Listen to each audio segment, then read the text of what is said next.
I'm going to tell you when you may not need a personal injury attorney in a car accident, slip and fall, or other case. I'm also going to tell you when you may need an attorney. I'm going to give you examples showing how much attorneys can save you, and we're starting right now. The first situation that you may not need an attorney is if you're not badly hurt. For example, if you're in a car accident and you have minor pain, but you don't feel that you have any need to see a doctor, in many instances, you may not need to hire an attorney. In fact, one insurance company, Progressive, is the only insurance company that I'm aware of that will make an offer to you in a car accident case when you have not even received medical treatment. This is big news because in a state like Florida, you typically need a permanent injury in most car accident cases to get money for pain and suffering. So have to give Progressive a little bit of credit for offering money even if you haven't received medical treatment. However, that's the only thing good about Progressive. They are otherwise very, very cheap. Now, if you've been in a car accident, even if you haven't received medical treatment, if you have a newer car and someone else is at fault and you're making a claim against them, you may still need an attorney to prove your diminished value claim. That is the loss in value to your car after someone else caused your accident. The second situation where you may not need an attorney is if you were hit by a hit and run driver or by an uninsured driver and you do not have access or are entitled to uninsured motorist insurance coverage. The reason why you may not need an attorney in this situation is if you're hit by a hit and run driver or someone who's uninsured, there's really no money to get from them because yes, you can take a case against an uninsured driver to trial, but you're going to get a judgment, which is a sheet of paper that gets filed with the court. But if the person has no money, you're going to have a very tough time collecting from them. And if you don't have uninsured motorist insurance, then there's really not any collectible source that's going to pay you for your injuries. The one caution that I'll say here is that don't assume that you automatically do not have uninsured motorist insurance. There's certain cases where you may be entitled to uninsured motorist. I've had clients who have rented cars before and weren't aware that they purchased insurance coverage that included uninsured motorist insurance. Now let's look at some situations where you may be able to gain a huge benefit by having a personal injury attorney. The first is a little bit of common sense. It's if you're badly injured. This is because the value of your case is primarily based on how badly you're injured. If you're very badly injured, all things equal, the full value of your case is going to be higher than if you're not injured. If you're badly injured, there's a lot more at stake. And given that medical bills and not being able to work are the two largest causes of bankruptcy in the United States of America, you need to take a big injury case very seriously. Let me give you an example. I represented a pedestrian, Alice, who was walking in the parking lot of a supermarket when a car hit her. The car was insured by Progressive. My client, Alice, fractured her ankle. Fortunately, she did not need surgery. She also had some bruising to her face. Now, at first, Progressive assigned an insurance adjuster and he made a $50,000 offer. The policy limits of the other car's bodily injury liability coverage was $100,000, and I told that adjuster, I'm not even going to waste my time making a counteroffer with you. We want the $100,000. Sometime after that, Progressive changed insurance adjusters. They assigned a large loss adjuster. That's an adjuster who handles larger claims, and we began discussions with him. Now, you can see his LinkedIn profile that he had 22 years of claims handling experience. That means that he's likely handled over 5,000 personal injury claims. In other words, he's the LeBron James of insurance adjusters. Now, if you're badly injured like my client Alice with a broken ankle, these insurance adjusters are some of the most seasoned and experienced negotiators you will ever encounter. Now, when you have a claim against a large loss adjuster, like Greg in this case, an adjuster like this can pick up on one word or one statement you make, and that can drastically cut the value of your case. Insurance companies love to save money by paying out less for claims. You can look at this document here where a GEICO high-level employee was writing up his report to his supervisor, and he was proud that the payments for bodily injury liability and uninsured motorist insurance were lower than the year before. They love to save money, and that means you getting less money in your pocket. Here's another reason to hire a personal injury attorney. An Insurance Research Council study showed that attorneys were able to get 3.5 times the amount of money in personal injury cases against bodily injury liability policies than people without an attorney. The average total bodily injury payment to injured individuals was $16,658 with an attorney, and without an attorney was only $4,699. Part of that reason, I imagine, is because an attorney is able to get the client to the appropriate doctors who can diagnose them with their injuries. So will an insurance company try to delay settlement if you don't have an attorney? Let's look at an Insurance Research Council study that asks the question, why did you decide to talk to an attorney about your injury claim? 15% of the time that respondents said that they decided to talk with an attorney was because the insurance company was delaying their settlement. So I've said that you should definitely get an attorney if you're badly injured. What do I consider a bad injury? Well, for sure, surgery. If you've had surgery after an accident where someone else is at fault, that typically leads to some of the largest payouts out there. There's no guarantee you're going to get a huge payout because sometimes there'll be no insurance in a case, or perhaps you are 100% at fault. And now I looked at my past cases and I found something very interesting. In most cases that settle for $100,000 or more, my clients had surgery. Specifically, in about 75% of cases, my clients had surgery where the settlement was $100,000 or more. And of course, death is a massive injury. It's the worst thing that can happen. And many broken bones can also be serious injuries. So can a serious tear of a ligament or joint. If you suffer a serious burn or permanent and significant scarring or disfigurement, that is a big injury as well. When you're searching for a personal injury attorney, I recommend you hiring one with about 15 years or more of experience. You need an attorney who understands settlement values and how much cases are worth. It takes a long time to really get a good understanding about how much a case is worth. Now, in another case, I settled my client's case for $445,000. He broke his leg beneath the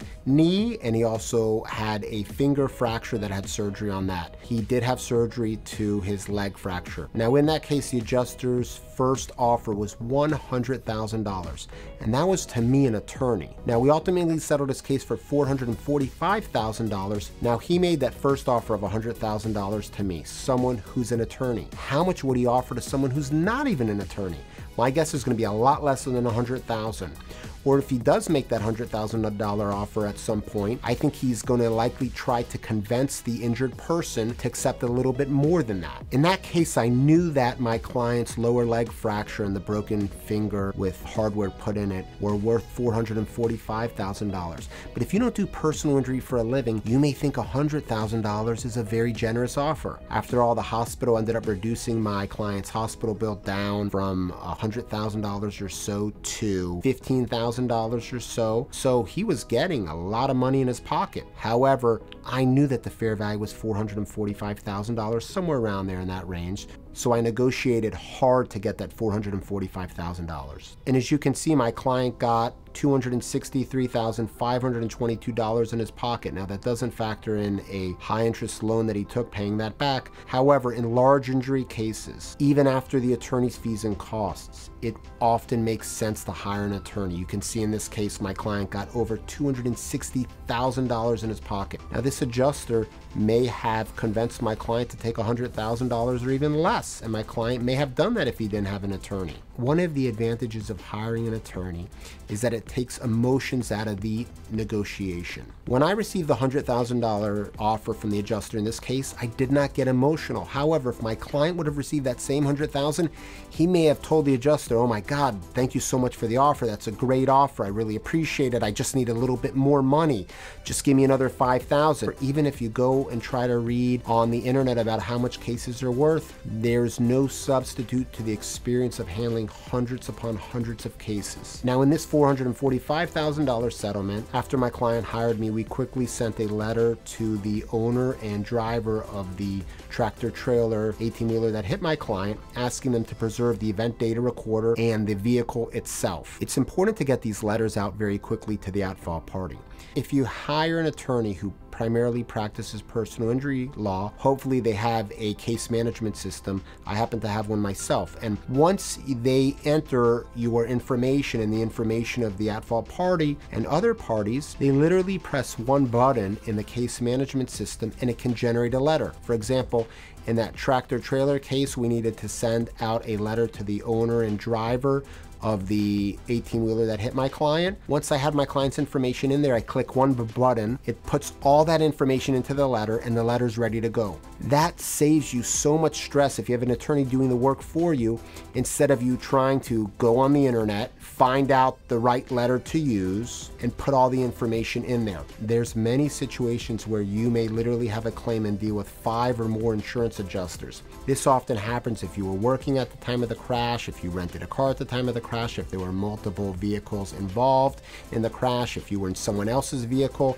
at the time of the crash, you may literally end up dealing with 5 or more insurance adjusters. And if you haven't handled hundreds of claims, you're not going to know which adjusters are responsible for what. One insurance company may have a property damage adjuster, then they may have a separate PIP adjuster, they may have a separate uninsured motorist insurance adjuster, and they may have a separate bodily injury liability insurance adjuster. If you don't quickly know what every one of those coverages mean and what the adjuster's responsibility is in the case, you may get hammered by these insurance companies. Also, in some cases, we literally send out 100 or more emails and letters in a case. You need to ask yourself, if you plan on hiring a case and you're seriously injured yourself, are you prepared to send out 100 letters and emails in the case? Now, I mentioned that one of the reasons to hire an attorney is so you can let the attorney and his staff or her staff spend time trying to reach the insurance adjuster. Listen to the statement from a third-party administrator for Walmart. He said, surveys of adjusters show that even at a caseload of just 130 files, adjusters consider themselves in reactive mode and being overwhelmed with phone calls, data entry, and email requests. These adjusters you're going to be dealing with are overwhelmed, and you're likely not going to get them on your first call. Are you prepared to have to call insurance adjusters over and over? Some of them don't answer the phone. You have to leave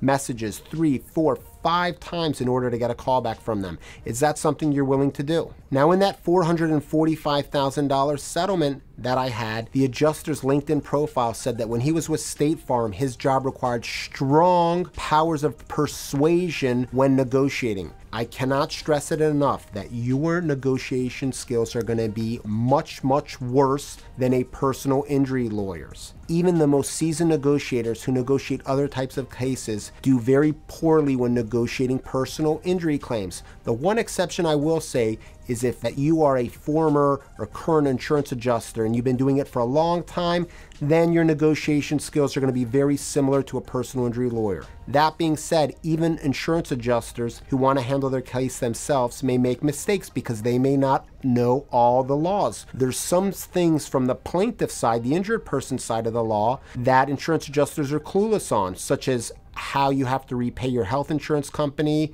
and Medicare and Medicaid and the discounts you can get for hiring an attorney, which I'll get into in a little bit. Another situation where you definitely should hire an attorney if you were injured and someone else is at fault is if you were working at the time of the accident. This is because you will likely be entitled to workers' compensation insurance, and in a state like Florida where I practice, the workers' compensation company is going to have the right to recover money from the at-fault driver that hit you. Now, the workers' compensation insurance company has to reduce its payback claim from your settlement with the at-fault party by your attorney's fees and costs. That can result in a major savings. Let me give you an example of a case where my client greatly benefited by having an attorney. He was from Georgia. He was in Florida for a work trip. He was driving a vehicle. Another car made a left-hand turn into him. My client broke his bone beneath the knee, known as the tibial plateau. He ultimately had surgery at the hospital. He's taken by ambulance to the hospital, and workers' compensation paid over $80,000 or so of his medical bills. We ended up settling his case for $300,000, and I got the workers' compensation insurer to agree to only accept a payback amount of about $12,000. Then I used the PIP from his rental car to pay off that lien, so then we only had to pay workers' compensation back a small amount. That literally saved my client over $80,000 or so. If my client Ryan didn't have an attorney in that case, the workers' compensation insurance company would not have been required to reduce its payback claim by his attorney's fees and costs because he would not have had a lawyer. That's a major savings. When you settle a personal injury case, don't just think about the front end of the settlement, which is what most people talk about and what you see on billboards, which is I settled my case for $30,000. Think about what other benefits can you get from the attorney in terms of reducing your medical bills and health insurance, lien, the amount that the health insurance is paid for your bills at the end of the case. And I'm not just talking about what an attorney can negotiate these down for. I'm talking about laws, as we'll get into in a minute, where the health insurance company or other insurers are required by law to reduce their payback amount. If you were in a car accident and you are entitled to medical payments coverage, which is an optional insurance coverage in the state of Florida where I practice, you should definitely get an attorney if you're seriously injured and someone else is at fault. This is because the medical payments insurer will be required to reduce its payback claim from your settlement by attorney's fees and costs. As an example of this, my client Doug was in Florida. He lived in California. He owned a car in California, but he was walking in Miami Beach, Florida, when a car hit him. You can see the dent on the hood of the car. Doug was propelled onto the hood of the car and he broke his ankle. Now, we ultimately settled the case with GEICO for $65,000, even though their opening offer was a fraction of that. Now, Doug had medical payments coverage on his car insurance policy with Farmers in California, and even though he was a pedestrian, Farmers paid medical payments coverage towards his medical providers in this case. So between Farmers medical payments coverage and he had Medicare and then a Medicare supplement plan, they all paid about $12,000. Like I said, we settled the settlement for $65,000, and we were able to get Farmers and Medicare and the Medicaid supplement to reduce their liens down to $8,000, their payback amount from the total settlement. That put an extra $4,000 in Doug's pocket. Again, another huge reason to get an attorney is if you have medical payments coverage or Medicare. Just like medical payments coverage, Medicare is required to reduce the claim that it makes to get paid back from the total settlement by your pro rata attorney's fees and costs. That can result in a huge savings to you. GEICO's opening offer to Doug was $14,780. Now, if Doug didn't have an attorney, what would he have done? Would he have asked for $15,000? Would he have asked for $20,000? Would he have known that the value of his case was $65,000? I doubt it. These GEICO adjusters and any insurance adjusters are seasoned negotiators that will convince you to take bottom dollar for your case, and you will leave money on the table. For example, in one case, my client did not have health insurance, and that's another huge time where you should get an attorney, because you're going to need to get the proper medical treatment if you're badly injured. An attorney can refer you to doctors, and the doctors will agree to not get paid until the end of the case when you settle it. You need to make sure that your case is assigned to the proper insurance adjuster. I received a call from Angela, whose son Zach was injured in a car accident, and their friend was driving a rental vehicle, and she had been dealing with the rental car insurance adjuster for Zach's case. Now, Zach had a broken arm. He ultimately had surgery, a plate and screws put in his arm. But she reached out to me because she was frustrated that she wasn't getting anywhere with the insurance company. Now, she ultimately decided to hire me, and even though she had been dealing with the insurance company for months, Zach's case wasn't even assigned to the proper insurance adjuster. In other words, there wasn't even a bodily injury liability insurance adjuster set up and assigned for the case. One of the first things I did when I got the case is I got it to a bodily injury liability adjuster, and Zach ended up being thrilled with the settlement. But the bottom line is they essentially were delaying her case by not getting the case to the right insurance adjuster. Don't expect a rental car insurance company or any insurance company to tell you that you're entitled to payment suffering when you are, or even to get your case to the right adjuster. Now, after my attorney's fees, cost, and paying back the small medical bill in Zach's case, he received $113,260 in his pocket. The reason why the medical bill was only $43 and there was no other medical bills owed in this case was because Zach had Medicaid and he was in a rental car, so he was entitled to PIP, and he got medical payments coverage from the driver of his car, so Medicaid would have paid less than PIP and medical payments coverage paid, so the hospital wrote off the balance and charged him nothing. Another reason to hire a personal injury attorney is that attorneys can tell you which doctors can kill your case. You can literally go to one doctor and he'll say that your injuries were related to the accident, and another doctor will say your injuries are not related to the accident, and maybe you're faking your pain or you're exaggerating your pain, or maybe they don't even ask ask you in the questionnaire whether you were involved in a car accident, and that doesn't get documented earlier on, and the insurance company tries to use that against you. Doctors are very, very important in personal injury cases. And if you're going to hire a personal injury attorney, I highly recommend only hiring an attorney who is licensed in the state where your accident happened. Some attorneys advertise in other states that they're not even licensed to practice, and I do not recommend hiring an attorney who is doing that. Number one, it's illegal. Number two, they're not going to know the state laws. And number three, they're not even licensed in the state, so they can't legally file a lawsuit. And if an attorney is willing to break the law by practicing law in another state, who knows what they're going to do to your settlement funds at the end of the case. Another reason to hire a personal injury attorney if you're badly injured is because sometimes insurance companies deny liability in some cases and they offer nothing, and your only remedy, the only way to make it right, is to file a lawsuit. While you legally could file a lawsuit, filing a lawsuit without an attorney is a disaster waiting to happen in a personal injury case. I'm not talking about filing lawsuits generally in non-injury cases for small claims. I'm talking about personal injury cases. The laws are very complex. It costs around $450 or so to file a lawsuit and then serve one defendant, and then costs go up from there. For depositions, you need to pay court reporters, expert witnesses, etc. Costs can get expensive very quick. The goal of any personal injury attorney should be to try to resolve the case without a lawsuit if possible, but if a lawsuit is necessary, at least you have an attorney who can file it for you. I've represented many people whose offer was zero before I filed a lawsuit, and we were able to get a large recovery during the lawsuit. If you have Medicaid and you're badly injured and someone else is at fault, you should definitely hire an attorney. I've gotten Medicaid plans to reduce their payback amount where they've paid money for medical bills, and then I settle the case and they demand getting paid from the settlement. For example, in Shankiva's case, she was a passenger in a car. She had an acetabulum fracture, which is a fracture of the hip socket. She did not need surgery, fortunately. You can see a picture of her getting taken out of the car here. So she had Molina Medicaid, and they demanded to get paid back every penny that they paid for her claim. I sent them a letter explaining to them that that is not the law in Florida because they're a Medicaid HMO, and this ultimately put $500 more in Shankiva's pocket. Now, $500 is a lot of money, but had Medicaid paid a tremendous amount of money, the savings could have been even much, much larger than that. But Medicaid sent a very strong letter to me saying that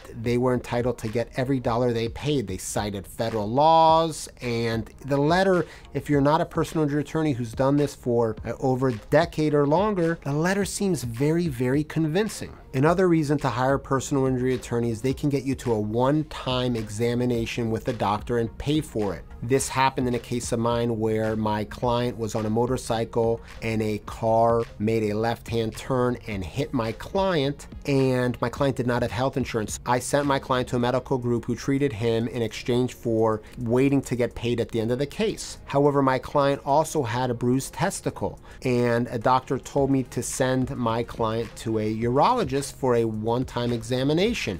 I did that. The urologist wanted several $100s for the visit and report, and I was allowed to pay for this service up front. But unless you're prepared to spend these several $100s up front, and you have to know who the doctors are. Now, certain specialties don't often deal with personal injury cases, so it's even tougher to find a urologist. It took a little bit of asking around to find a urologist, but I found the right urologist, and we settled the case with GEICO, who insured the other car for $100,000. My client also had a meniscus tear and a herniated disc, but without an attorney, he would not have been able to get medical treatment. If you're on the fence of whether you should hire an attorney or not, and you're badly injured, at least call an attorney, get a free consultation. Ask the attorney, what savings can you get me? Explain to me how you can reduce my medical payments lien, my Medicaid lien, my Medicare lien, my health insurance lien, my workers' compensation lien. How can you potentially use PIP to pay back another insurance? Ask them exactly what they can do for you. If you have health insurance and someone else caused your injury and you're badly injured, you should definitely get an attorney. Let me give you an example. I represented Angela, who slipped and fell at a hotel, and we settled her case for $250,000. Now, she was not getting anywhere with the hotel and she was exhausted, so she decided to hire me. The hotel's first offer was $12,500 to us, and we eventually settled for $250,000. Now, Angela had a health plan through a local government, and they paid $23,191 towards her medical bills. Because Angela had an attorney, me in this case, her health insurance had to reduce by, at a minimum, my attorney's fees and costs pro rata. I also argued that due to the allegations that the hotel's insurance company blamed Angela for causing the accident, and they said that they weren't at fault for causing it, I got them to accept $7,430. That put an extra $15,000 in Angela's pocket. If Angela would not have had an attorney, the health insurance company would not have been required to reduce its payback claim by her attorney's fees and costs. After my attorney's fees and costs and paying back the health insurance company, Angela got $157,353 in her pocket. She was thrilled. Another reason to hire a personal injury attorney is they can negotiate the settlement language of your release. And this is big news. While most